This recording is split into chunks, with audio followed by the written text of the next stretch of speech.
Welcome, everyone, to the Header Footer Presents, the New Media Caucus podcast. I'm your host, Rene. And I'm your co-host, Constanza. In this episode, we will talk about the vanishing internet, the idea that everything on the internet is not forever. And to that, we're going to start talking about this article that Constanza mentioned, and then I read and I found really, really interesting. So you want to take it from here? Yes, of course. So the article in question, it's funny how things kind of pop up in your Instagram, especially now that the algorithm knows your interests. All of a sudden, you get bombarded with all these really cool articles. So in some way, that's the benefit of these things, these systems. But the article in question is called "Who Will Save the Internet from Disappearing?" This was from the Current Affairs, a magazine of politics and culture. And it is basically a discussion with Nathan J. Robinson, Mark Graham, Chris Freeland, I think just those three. And they're talking about the internet, how it is currently vanishing, and the internet archives kind of situation and what is going to happen in the future, right? About what's going to happen in the future of internet content and information, right? One of the things I found really interesting is the multiple aspects that they take on. It's not just, things get lost on the internet, right? Like, there's a lot of discussion about what processes and what cultural shifts are happening. Mm-hmm. But before that, it's the idea of the internet being forever, which is a thing that we used to tell, and you still hear it. Like, everyone will tell you, don't put this, don't do that, because the internet is forever. And in a way, it is. But I think it is because of the reproducibility of it, rather than preservability of it.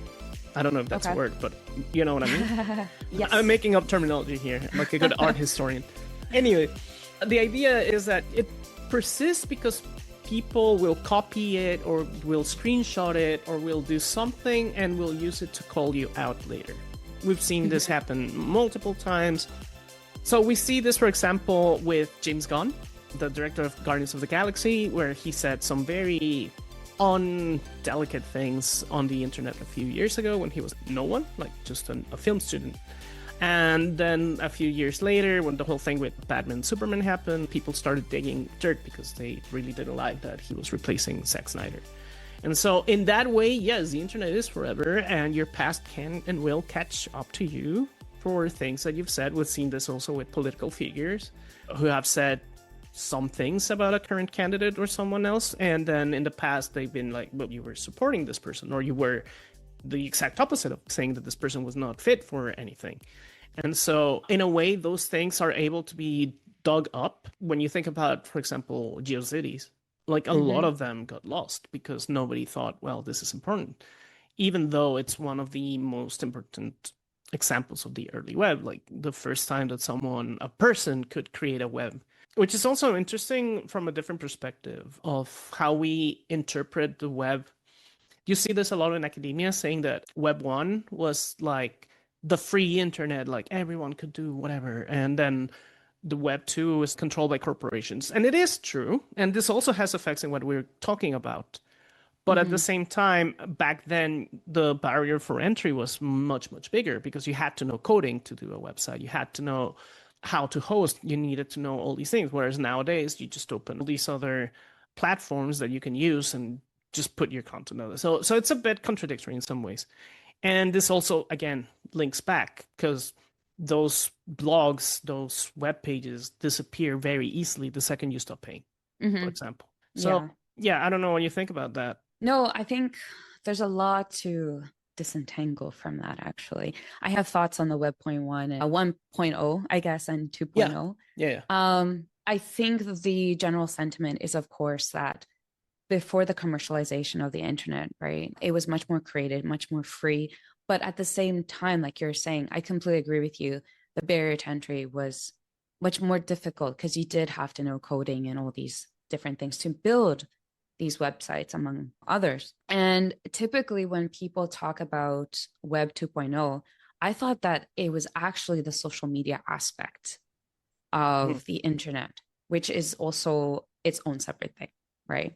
Yeah. But I am, for instance, I had one of my core memories already that I've just been thinking about now that you were discussing this is how back in the day when I was in high school, we used to create websites. You had to know HTML, you build the typical glitter font that would scroll from right to left or something. You had these little dolls that wore these weird things anyway, and it was Yeah. a fun time to create websites, personal things, personal blogs.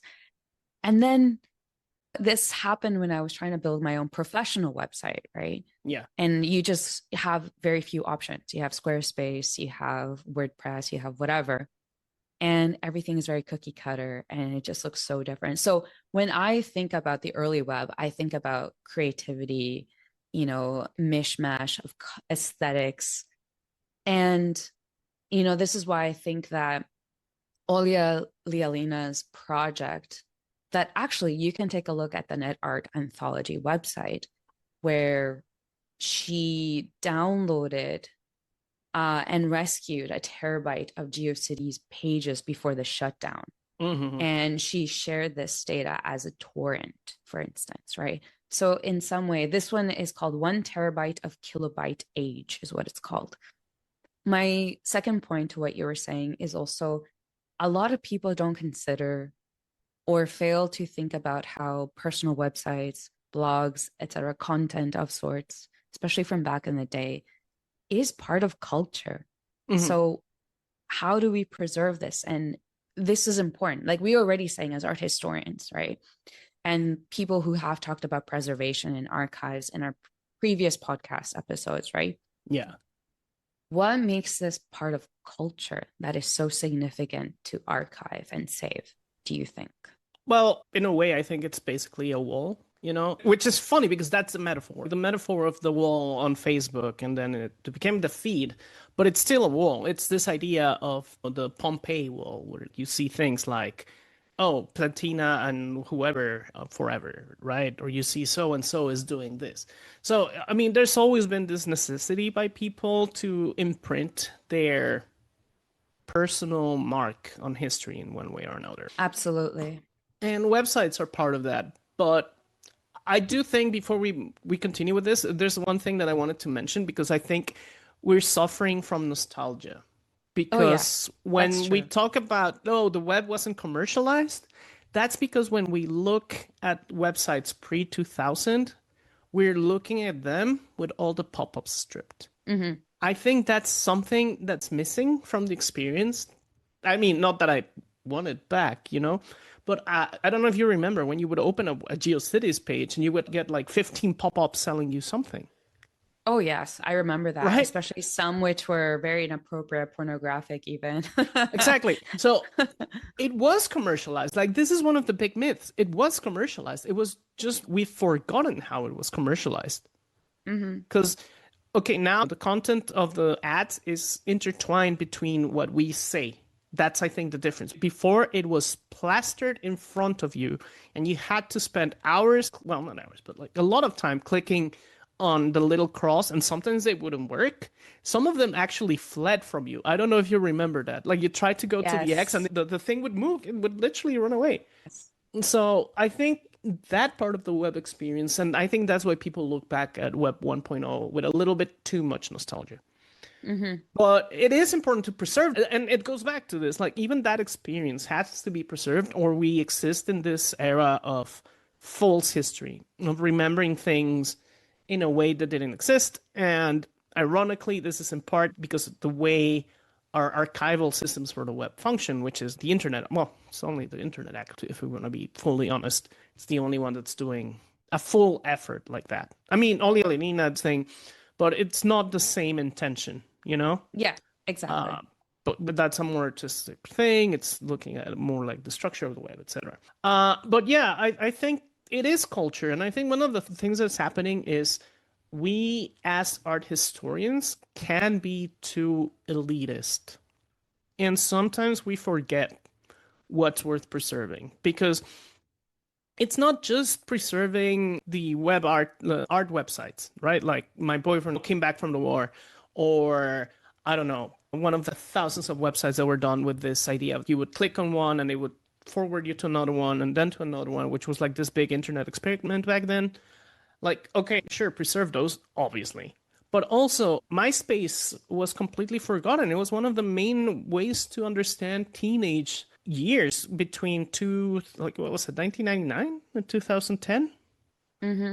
I remember still having, even though I was like a little bit older, I did have a MySpace.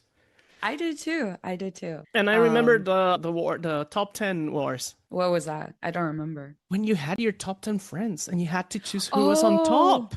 oh my gosh. That's brutal. And you got into a tiny little disagreement and you would push Kennedy down to number 5. And then next day at school, it was like a drama. You know what's interesting or what's funny? Yeah. I don't want to see my MySpace because as much as we talk about teenage years, it's also teenage angst and emotions. And so if someone digging up my MySpace, I'd be very concerned about that. Yeah, but that whole thing, I mean, it still sort of exists, I think. But I mean, a lot of it got lost, and that's culture. And if you are a historian that's interested in teenage years, which is a thing, of course, how do you study that? And that happens with a lot of things. Even adult entertainment is important in terms of culture because it allows you to understand attitudes toward women, attitudes towards trans individuals, all these things that are always in discussion, right? For example, the way that trans people are referred to for example, in pornographic websites, like going from despective terms to using now transgender or transsexual rather than more problematic terms, which is something that's happened recently. But if you don't have the record of these things, like how do you track that, right? And this is important for porn studies and things like that. Yeah, I think it's more abstractly, right? That's a great example, but also it's a way of thinking about how language evolves, right? Exactly. At the same time, it's, for linguists, I imagine that this is also very useful. It's not just for our historians, right? It's for like what you're saying, it's sociologists, those people that study human behavior, linguists, right? Art historians in terms of like visual culture, sexologists, etc. Yeah, like all of them for sure. So it's very useful. And despite the fact that, for instance, Mark Graham in the essay talks about how the medium of publishing and communications are ephemeral and fragile, just like the internet. Yeah. Why would he ask? Why would we possibly think that that would be forever? Which is really, it's really sad to think about, right? Because of this idea of culture and it being so important and being like this hallmark and maybe timestamps of history. It's a good question, though, because I agree. I think it's him as well that makes the question or the comment that when Snapchat came out with this thing that's manufactured to specifically delete itself, I think, and he says, I don't understand it, but he has the answer himself because he said the internet is forever, right? Like we mentioned, maybe he says like, well, it's not true, but it's in social circles, it is. And so we all know what Snapchat is used for. I don't think we have to elaborate on that. But that's the reason, because people sometimes have things that they want on the internet that they don't want forever, like just a temporary thing. And yeah, it would be nice to know all those things, but that's problematic in itself, right? So it's interesting because I have thoughts about Snapchat. Would you consider the way in which it is temporary, right? Ephemeral in many cases. Would you consider that a way of taking back control of this idea that whatever you post will be quote unquote forever on the internet? Absolutely. Yeah, Snapchat, some people use it for cheating, right? But it's also used for like healthier expressions of sexuality. Yeah. And I mean, I'm pretty sure some politicians use it for like secrets, like backroom deals. But the point is, it's a way of escaping the internet is forever concept, right? Yes, absolutely. And you also see it in other apps that don't let you screenshot, for example. I don't know if you noticed that. There's some apps nowadays when you're trying to take pictures of a profile, maybe for security reasons for yourself, when you're dating someone or meeting someone for the first time, they won't let you. They just do a black screen, or they notify the person your picture has been screenshotted by so-and-so. Which is it is a valuable thing because, again, this your identity, and that is something that people are or should be very cautious about. Privacy as well. Yeah, exactly. So in a way, I do know why those things exist, and I think that saying, "Well, I don't know why people don't want to exist in the web," is it's not the right question, right? Do you think because the early web has sometimes been characterized as this ability to retain anonymity, Hmm. and when you have social media web version, you are enticed but also propelled to create Yes, profiles on different platforms, and you expose yourself to a certain extent, right? And in many ways, your whole life, of course. right? And so I find that very interesting, where perhaps Snapchat was a window into this concept and agency that you get from anonymity, which, of course, can be a double-edged sword, as we know, Yeah, right? yeah, totally. I mean, in the end, one of the things that people are trying to escape now is all these profiles because you talk to someone, and we all have our conspiracy theories about it. Like you talk to someone about wanting to buy, I don't know, the new sweatshirt that you saw on an ad, and all of a sudden, everything you get is ads for that sweatshirt, right? Yes. So it becomes intrusive, it becomes scary, and in a way, that's what a lot of people are trying to escape. That's why you see like all these drives for anonymity, which also cause the problem of things are being erased constantly, which they Hmm. also bring up with Twitter, which we kind of sort of mentioned when I was talking about James Gunn. Yeah, I mean, you can take every politician's tweet, but if they delete them, all you have is a screenshot, and screenshots can be faked. that's true. Yeah. So, how do you preserve that? And there's mechanisms now that preserve everything that the presidents, the vice presidents, and all the other people, like prime ministers, all that say. So they're preserved historically because, well, probably no politician is fully willing to have their words recorded if they could avoid it. And so, but that is also part of history. That's part of the heritage of humanity, and it's disappearing. Back in the day, it was on a newspaper, and as long as you knew how to preserve a newspaper, you had the evidence of what they said, right? Hmm. The same thing with recording. Well, no, because they also mentioned this, and I think that's the gap. Because they say, for example, the BBC programs got lost. A lot of BBC programs got lost. And this is because there's this tension in storage media. The Hmm. more reliant and resistant your storage media is, the less it can contain. What does that mean? So basically, for example, if you look at the Neolithic, you have a person, they take a rock, they carve it a little bit, like they scratch it, and they have like an almost permanent record of something, right? But then we need more to store more information, so we move on to animal antlers. They're more Hmm. fragile. But then we need even more information. So what do we do? Clay tablets. Hmm. And this is something I think a lot of people don't know. When we're talking about Babylonian stone tablets, like everything in Sanskrit, cuneiform, blah, blah, blah, most of them were reusable, meaning Hmm. they would just let it dry in the air and then it would be semi permanent. But when they wanted to reuse it, they would just wet it and they could reuse the tablet. It's Hmm. only the tablets that got fired, meaning like cooked, that Yeah. survived. So many of them survive that we have is because they survived fires. Like there was a fire in the house and the tablet got baked. Yeah. Or the person was so annoyed about what people were saying about the quality of their iron or copper or whatever, and it internet joke, that they baked it to preserve it, right? Hmm. And that keeps happening. So okay, well now we have tablets. What do we have next? Papyrus. Papyrus is organic. It can contain way much more information than what you can carve on a tablet. You can draw more. You can do extremely long rolls because it's lighter than the tablets, but it's more fragile. Yeah. Then you move to vellum, deerskin, baby deerskin. And then you move to paper. And then you move to magnetic tape and acetate. And each one contains more information, but it's easier to destroy. Yeah. And now we have nothing, literally. So we have Yeah. technically platinum disks that are holding your data in some server because the cloud is a lie. You know that, right? The cloud is a lie. I love that. The cloud is a, Both That's the cake cake is and a lie. the cake and the cloud The are not cake and the lying. cloud.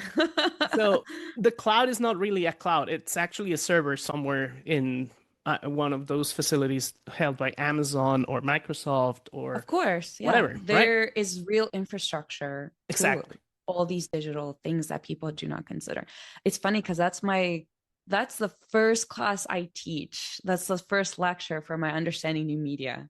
Mm. And my students are like, "What do you mean?" And I have to like burst their bubble and have to say, well, actually, all these things are very material. They are very fragile. They're built on top and grafted on the Earth's core and, all these different things, right? But yeah, that's new media 101 for sure. Yeah, I mean, you should probably call that class now. The cloud is a lie. I love that. That's great. I think I'm going to change my lecture to that.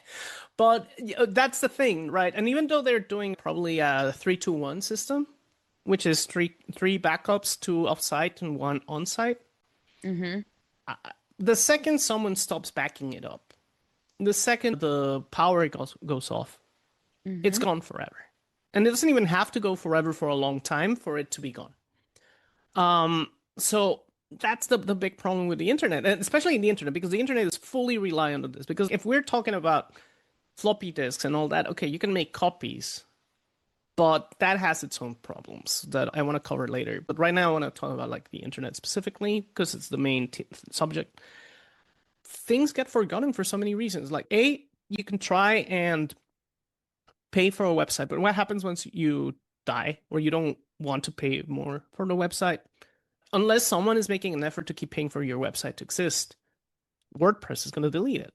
The same thing Mm-hmm. happens with Wix. The same thing happens with any other of the thousands of platforms that there are, right?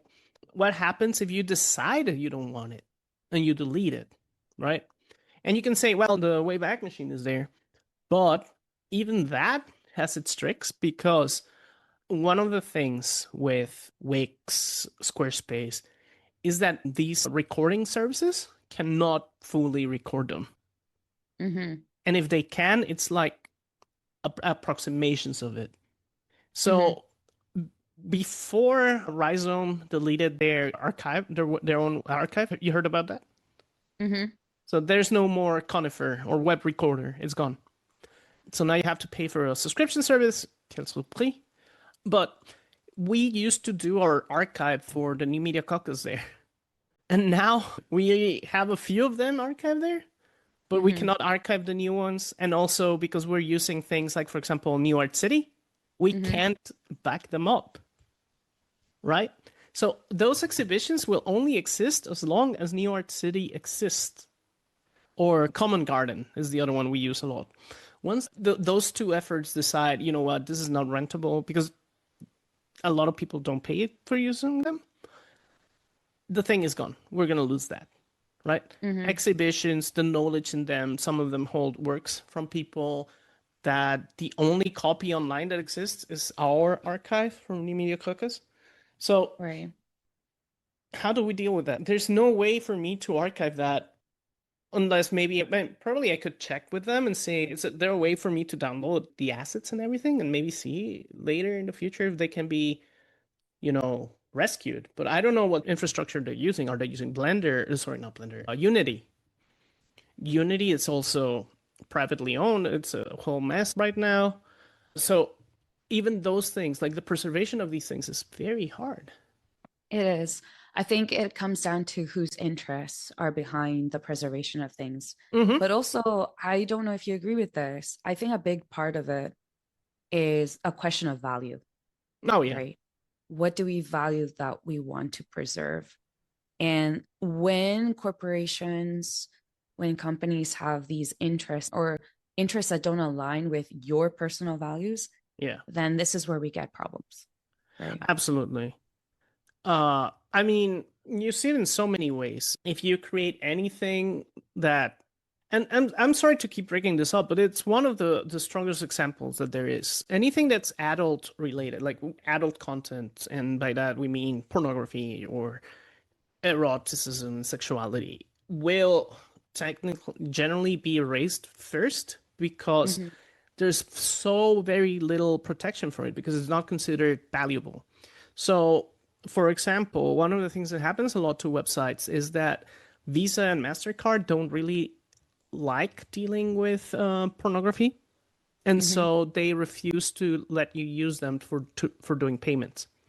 So Mm-hmm. you lose your financing very, Mm-hmm. very easily, right? That's what happened with, for example, Pornhub when this group, Exodus Cry, started their campaign against Pornhub.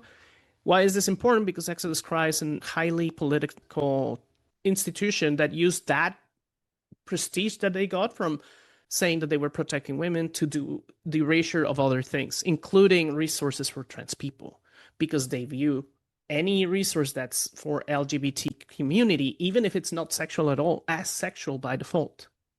And Right. so they frame it in this way, and that way it's erased from the internet. Right. And that's how No, it gets lost. and this comes to one of the highlights of, if you read the article that we're discussing and that we're basing this episode on, you will very quickly see how the underlining idea is that this preservation of content, of material, etc., is and has always been political, and Mm-hmm. not just digital content, right? We're Mm-hmm. talking about in the history of humanity, right? They even say something along the lines of how churches, governments, they have historically worked really hard, and I'm quoting them here, and pretty successfully to erase a lot of our history. They Mm-hmm. talk about how there have been active efforts to destroy not only history, but also culture, the recordings of peoples, you know, and this is important. And I completely agree with you, right? There are certain values that if they do not align, like I mentioned before, and in this particular case, there is the excuse or this belief that certain content is not deemable to be value for preservation, right? And of Exactly. course, this is gonna be very controversial, right? Yeah, so for example, something that happened exactly like that is with Tumblr. Tumblr was one of the Yeah, I remember that. main enclaves for LGBTQ people just existing. Mm-hmm. It wasn't about sex, it wasn't about erotica, it wasn't about that. But when Yahoo buys Tumblr, they ban everything that's considered pornography. Curiously, they consider any discussion of LGBTQ identities as pornography, and they erased thousands and thousands and thousands of blogs that we're Mm-hmm. not talking about. Like some of them were places for teenagers to discuss their sexuality in a safe space, for example. Right. And another example, like we use a transcribing service, and I'm worried that because of what we are discussing, the transcribing service might reject or refuse to transcribe this podcast, for example, Right. right? Mm-hmm. It's imperative to try and decouple this morality, which is again, it's subjective morality from the preservation and all these things. And again, it's what you value. And it happens not only in this more serious arena, it also happens, for example, in video games. Like, and they Right. also mention it, like video games get lost constantly, right? Like we have games that are completely lost to time just because the companies lost the source code, nobody preserved the game. And the irony is that the further we go, the worse it's getting. Because, for example, right now, Sony announced that they won't be issuing hard copies of their video games. So you can't buy anymore. Well, in 2028, you won't be able to buy a disc with your game in it. So what that means is that they can sell you a game, and then in a few days, days. Well, it's happened in a few days. A few days after release, or a few months after release, they decide they don't want to sell it anymore, and they remove the game from their shop. Maybe because a new government is demanding that they remove it, or simply because it doesn't align with their corporate values or whatever, and it's gone forever. Right? Mm-hmm. You don't own the media that you bought. And Exactly. so that is happening already. They used to have a movie selling service, and they just sent an email also announcing that they were removing all of the movies that you bought through that service. So Wow. even if it's you paid, I don't know, $15, whatever, on a digital copy of a movie, it's gone. And so that is also part of what's being lost because the internet is being purposefully erased in so many ways.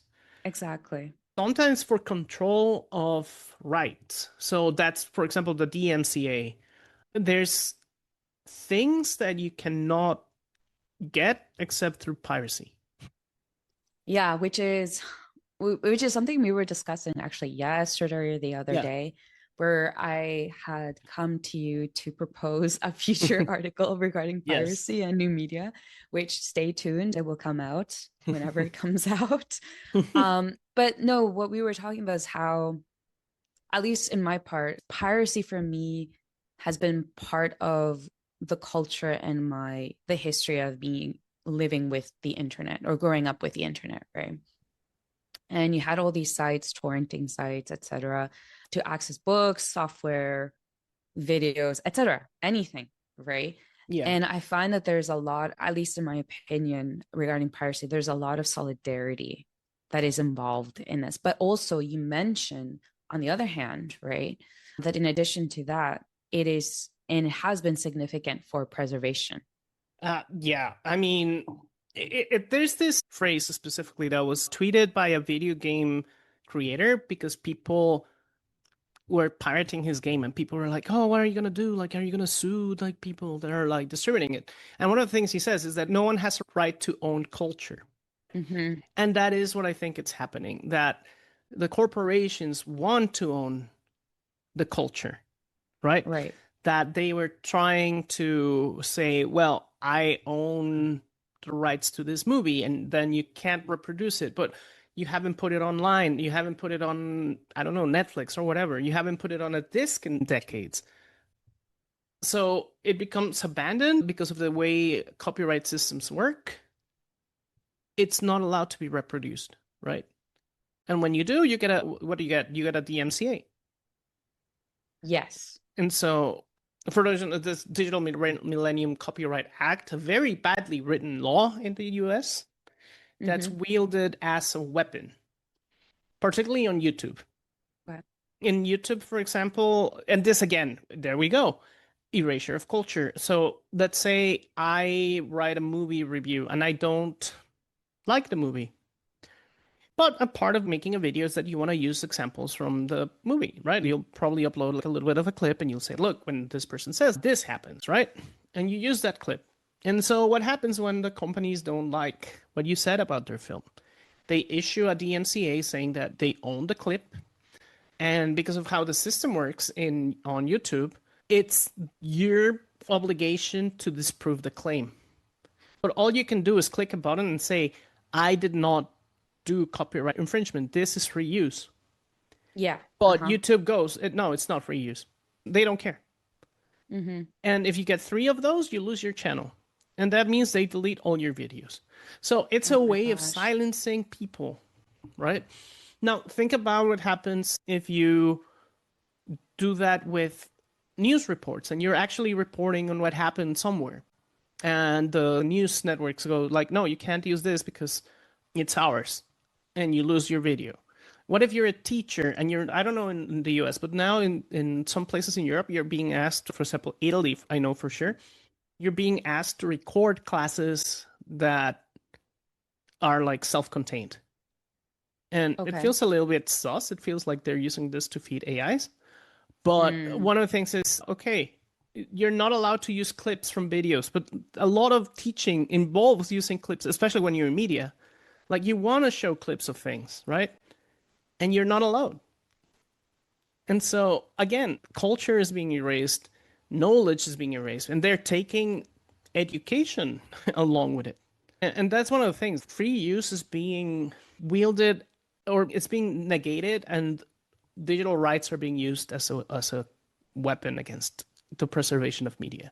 You see the same thing with video games. Nintendo is infamous for this, Mm-hmm. where there's been, ironically, one of the people that ran one of the biggest archives of Nintendo games was called Bowser, like legally named Bowser, Okay. and Nintendo got him 50 years in jail. Yeah, it's insane. All he was doing is preserving the ROMs, which is not illegal, by the way. Right. I mean, so technically, if you own a copy of the game, even if it's scratched, broken, or whatever, you can have backups. Hmm. So what you can do technically is if you bought the movie on Amazon on the digital space, you could technically go to, I don't know, torrent or something, download a copy of the movie, burn it into a CD, and that's a legal copy. A legal copy, not an illegal copy. Hmm. But the big corporations treat it as full on piracy. Hmm. So things like Anna's Archive, for example, are constantly being taken down. Things like Sci-Hub, which, by the way, I didn't know, stopped collecting things since 2022. Uh, yeah. Anna's Archive still does it. One of the tricks with Anna's Archive is you don't Google Anna's Archive. First of all, you need a VPN. For example, in Germany, you don't have access to Anna's Archive traditionally. You have to have a VPN. And what you do is you go to the Wikipedia page. And that's where you find the links, the actual links. Because I don't know if they're bounty hunting websites. They're like, oh, they tried to download this, send a fine to these people. But in the Wikipedia are the legitimate website links. So Right. that's one of the ways. But like, for example, Anna's Archive also got super sued recently because they downloaded all of Spotify, which is also Oh, something they mention that sometimes you have a playlist and the music is gone because someone decided it shouldn't be there anymore. right.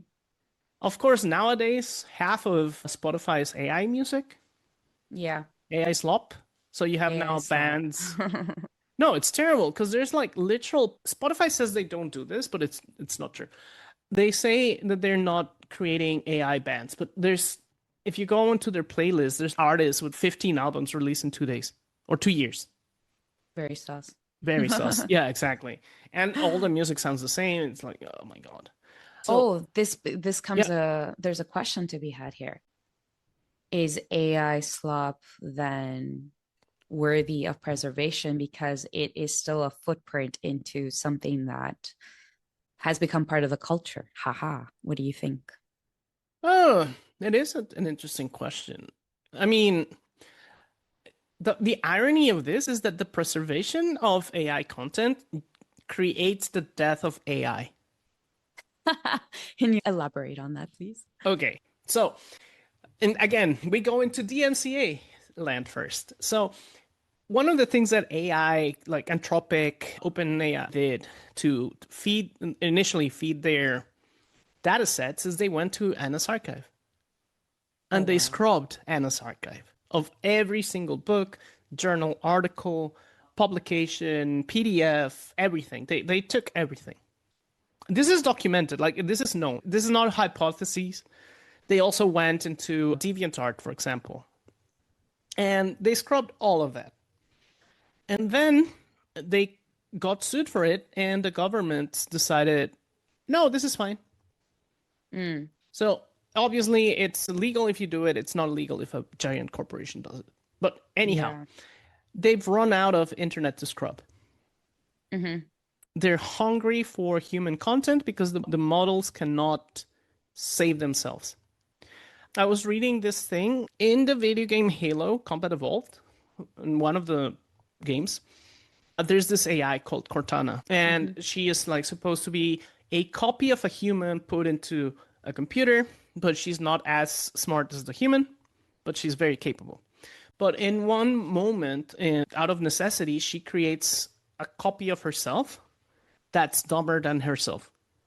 Hmm. Then that copy decides to create another copy. And that copy Oh, creates another copy. And this is very eventually, Baudrillarian. yeah, yeah. Baudrillarding. So it's the copy of the copy of the copy of the copy. And eventually there's so many copies and they're all so stupid, but they're all trying to help the main character Yeah. that they overwhelm the system where they're existing, which is this gigantic ship, and destroy it. Hmm. And so the same thing is happening here. AI is now consuming its own output because then now they scrap Spotify, and what happens? They're running into all these AI generated songs. They're going into books and they're scraping all these AI generated books. And for all of you that are not old enough to remember what happens when you Xerox a Xerox, like if you make a photocopy, that's where Baudrillard comes with thing. It's when you make a photocopy of a photocopy back then when it was a chemical process, not a digital process. every photocopy got worse and worse and worse. And if you go to, for example, like a lot of old art history books, some of the images are legitimately impossible to interpret, and it was an actual art historical skill to be able to read those photocopies that you found in books. Wow. I don't know if you've ever seen those. No, I don't think so. But this reminds me a lot of this discussion of Hito Stero's, I think it's a book, In Defense of the Poor Image, Mhm. which is I definitely recommend, but there's a discussion about what happens with, really pixelated images, the copy of the Mhm. copy kind of thing. So definitely recommend. We'll put it below Yeah. with a link to it for sure. Maybe a pirated link. I'm joking. We're No. not going to. Yeah, no. But so yeah, so one of the things is that exactly. So the models are degrading and they're becoming dumber and everything is becoming the same. I'm in certain art threads, but because of my interest in like how this thing is shaping, I follow a lot of AI artists. And they go online and they post their little creations and they say, "Oh, look, I created this character and I like that blah blah blah." And you look at it and I mean it's competently made to a degree, Okay. soulless, but it's there. And then you see a completely different person and they say, "Oh, look at my original creation for Dungeons and Dragons." Blah, blah, blah, blah, blah. And you put it side by side with the other one that was created for something completely different. And Mm-hmm. it's the same faces, the same poses, the same everything, just with superficial changes. It's basically a tracing.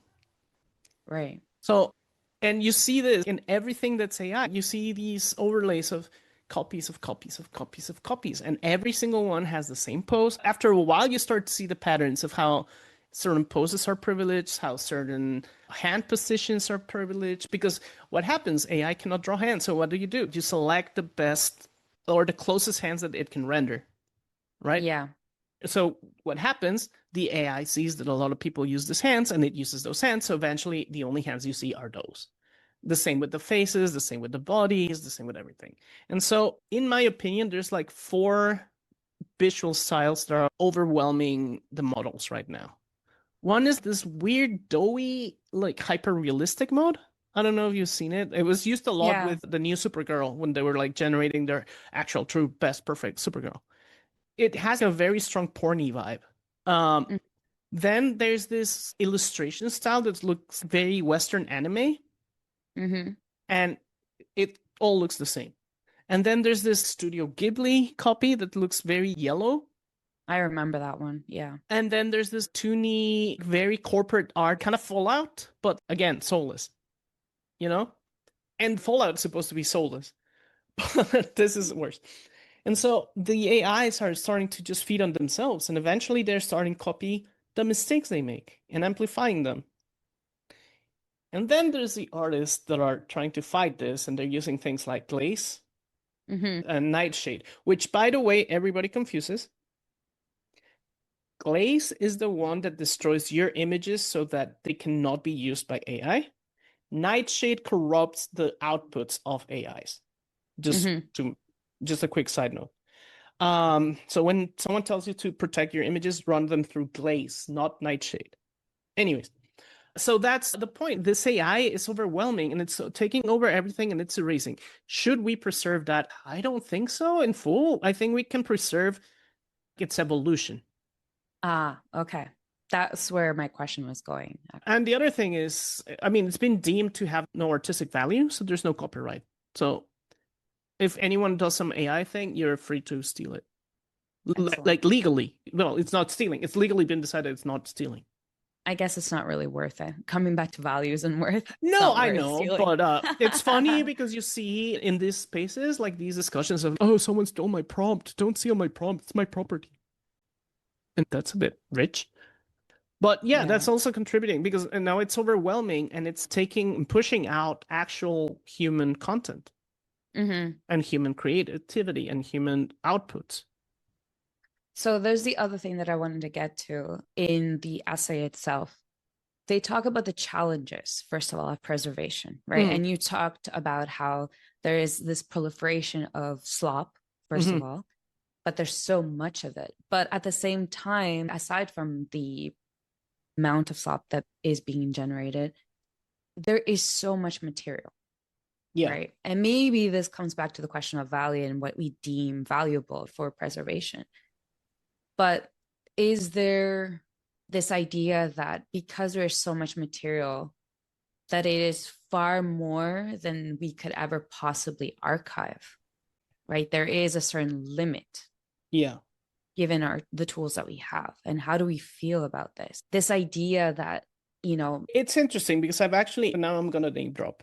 I was actually talking to Gabby Vigers, who runs Lima, the Living Interactive Art Media database in the Netherlands, and they are like this institution that's dedicated to preserving all the new media art that they can get to themselves. That includes, for example, they hold the file for Rhythm Zero, for example. That's Marian Abramovich. But in any case, they are archiving audio, video in their beginnings, and now they're doing web art, net art, all these things. And one of the things that Gavi mentioned is that it all fits into a small hard drive of 2 terabytes. 2 terabytes. It's not that much, and they hold so much. So I was talking with Brewster Kale from the Internet Archive. He's one of the founders. We met at this event that I talked about. We talked about the thinking machine, the computer that was created to create virtual graphics. Anyways, and he was also mentioning that, yeah, it is a big thing, but their problem is not storage. Their biggest problem is reach. So storage is cheap, basically. I mean, it's quotation marks cheap, but it's not the biggest problem. Their problem is getting to the things. And they also mentioned it on the archive. The problem is reach rather than anything else. And I think the same feeling comes from Gabby Vigers. It's more how do we find these things rather than where do we store them, right? The same thing happens to us when I was working at COSA, the same thing. The problem wasn't archiving the things. The problem was getting them. Because in the grand scheme of things, getting the hard drives or the server space can be done through collaborations. So it's not that big of an issue. But the finding of things, one of my jobs was tracking Latin American art, and it's impossible because a lot of people do one work, win maybe an award, but they don't archive it and it's gone, and they don't leave a digital presence. So you can't find them anymore, and you can't be like, hey, can I have this piece of art? And sometimes even when you do, they're like, oh, I lost it, So I think it's more of a problem of reach than a problem of storage. I see. Yeah. All right. So with that being said, I think we've had a really nice discussion about the questions about preservation, what we deem valuable, how these things, content on the internet, mark footprints in our history of visual culture, of social issues, etc., and even identity, right? But I want to end with a fantastic essay written in 2001 by the science fiction writer Bruce Sterling, and it's called Digital Decay. This is another key piece of writing that I always give my students. And he's actually quite literally talking about, it was a conference sort of paper that he gave at the Guggenheim back in 2001, which is pretty interesting, right? And so he talks about how there is this false idea or this misconception, right? About how, and this is something that has come up in other discussions that we've had and historically also, that there's a cure for all these things that we consider problems in society, right? Either from preservation to etc. And he says in a very sarcastic tone, and I'm going to quote him here. He says, but thanks to fantastic breakthroughs in modern technology, we've got a cure for all that. This idea of materiality and immateriality, right? He says digitalization. He says flawless computer memories, lightning fast chips, fast fiber optics, massive storage facilities, bits, not atoms. It's immaterial, so it needs no preserving. It's escaped from the Python coils of history. Time harms it no more. It's up there at the pearly gates, spotless and radiant, right next to St. Peter. So platonic. I know, I love it. But he also says, that as much as he's being very sarcastic, right? These things that can, it brings us back to our discussion of ephemerality, right? Because these digital technologies are based, they come from the deepest parts of the earth in terms of materials, right? Infrastructures, data centers, etc. The myth of the cloud, which is really cool. Actually, the cloud is alive. Really should be a title to one of my lectures. Yes, please. TBD. But I think I wanted to end with that, right? Because as much as we talk about ephemerality, there quite literally is nothing. I guess the question is for you, do you think that the internet is forever? No, absolutely not. I think so. Two things, I think. First of all, no, the internet is not forever. We've had the internet before. We'll lose the internet eventually. People used to think that NFTs were going to be forever, and yeah. Same thing with crypto coins. Like technology by itself, it's not forever. We've lost things like, for example, laser discs. Like, I mean, where do you even find one? Even for archival, they're kind of like strange and rare. But the other thing is that it is in a way a fool's errand. You know what I mean? The idea of preservation and conservation is in a way a modern one. It's a paranoia that we have about forgetting, but it's not the first time this happened. The burning of which is also a myth, by the way, the burning of the Library of Alexandria. By the time that happened, it barely had any books. But yeah, so this idea we have to preserve everything is not truly completely real. It's because we are afraid as art historians, as 20th century art historians, because like honestly, 21st now. No, that's exactly the point. If you were born in the 21st century, yes, you're not yet like a full art historian. You're 27, right? Like you're starting you're starting to become, but you don't have the relevance or power like fully. Of course there's outliers. But this thing happened in the 20th century. We started to get worried, maybe because of what happened in 1933 in Germany. We were concerned with losing everything. And so we started preserving and conserving and conserving and conserving. Because before that, and this is back to the history museums, it was a nationalism issue rather than a humanitarian thing. I think that happened because of what happened during the Holocaust and all these things. We started to value preservation more in this idea of never forget. But it's very new and it's very paranoid because we don't want to lose history. We don't want to lose heritage. We don't want to lose, or we want to preserve even so that maybe we don't recognize this. Perhaps there's in the future a new concept for sexual identity or gender identity or whatever, and we didn't catch it, right? But if we preserved everything, we want to believe that way in the future when it's recognized, we don't have to answer the question, where are the great women masters? Female masters, or sorry, what's the title? Why Have There Been No Great Women Artists? Thank you. By Linda Nochlin. Yeah, exactly. Exactly. So we don't have to ask that question. That's why we preserve everything. So that even if we didn't recognize it and we missed it, that's at least we can say, oh, there they are. We just didn't truly recognize what was happening. So that's what I think. It's a full errand, but it's one of those full errands that are worth doing, right? We have to keep fighting these windmills anyways. And yeah, so I think that's my answer. That's a great answer. And I guess I'll leave it to our listeners today. What piece of content, what memory from, the internet would you wish to be preserved? Even as silly as it may be, right? What is it about it that you value for preservation? And with that, we end our episode today. Now we have homework. Yeah. So anyways, before anything, I want to sign off and remind you to like and subscribe and share this with everyone you can so we can get even more people listening to us and everything. And again, open invitation. If you want to talk to us, contact us, reach out, and we can also create something new together.